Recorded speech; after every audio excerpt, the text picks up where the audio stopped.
Mga ka-homepage, nagsimula na nga pong bumuhos ng ulan, pero summer's still here. Kaya naman hatid pa rin namin sa inyo ang isang fun activity na siguradong ma-enjoy nating lahat. Kung ano po ito, let's watch this.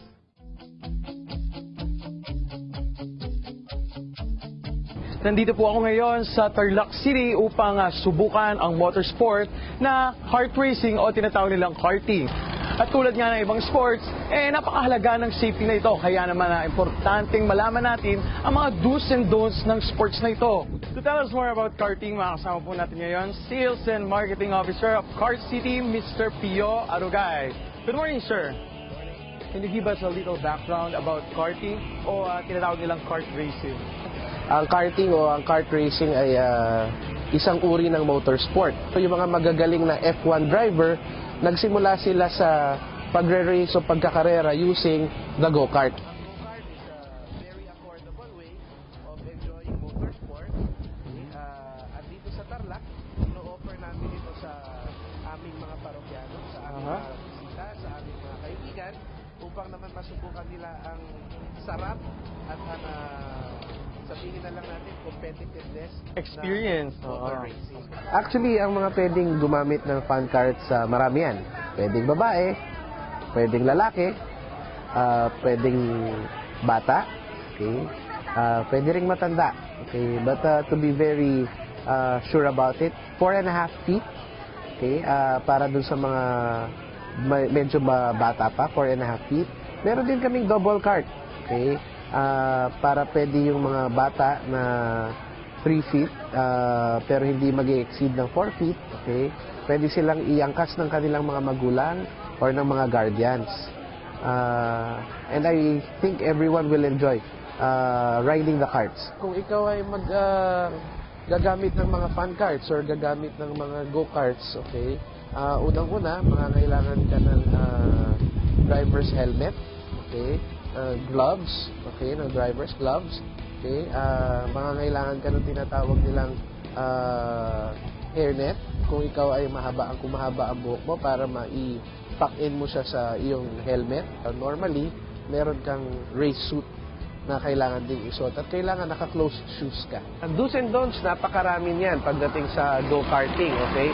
Pero siguro ang unang-unang maibibigay kong paalala, okay, is lalo na sa mga mag-uumpisa pa lang na mag-go-kart, okay? Yung makinig sila sa briefing. Okay? Ito yung pagtuturo bago ikaw ay sumakay sa go-kart. Okay? Kailangan malaman ninyo kung paano gumamit ng go-kart bago ikaw ay sumakay dito. Okay? Yun ang isa sa mga pinaka-importanting maibibigay ko. Pangalawa, huwag kang kakabahan. Kapag ikaw ay sumakay, cool ka lang, okay? And syempre, kagaya ng pagmamaneho, you have to always look to your left or look to your right kapag ikaw ay nagmamaneho. But most importantly, look at the front. Okay?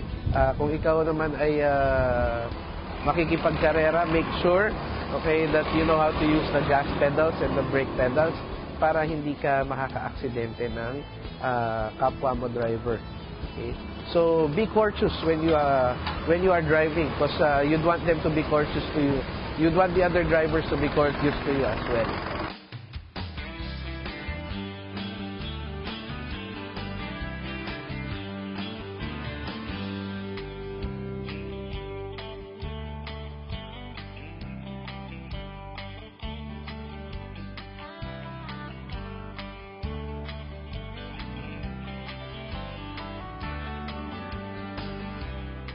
Siguradong marami na sa ating mga ka-homepage ang nagnanais subukan ng sports na ito.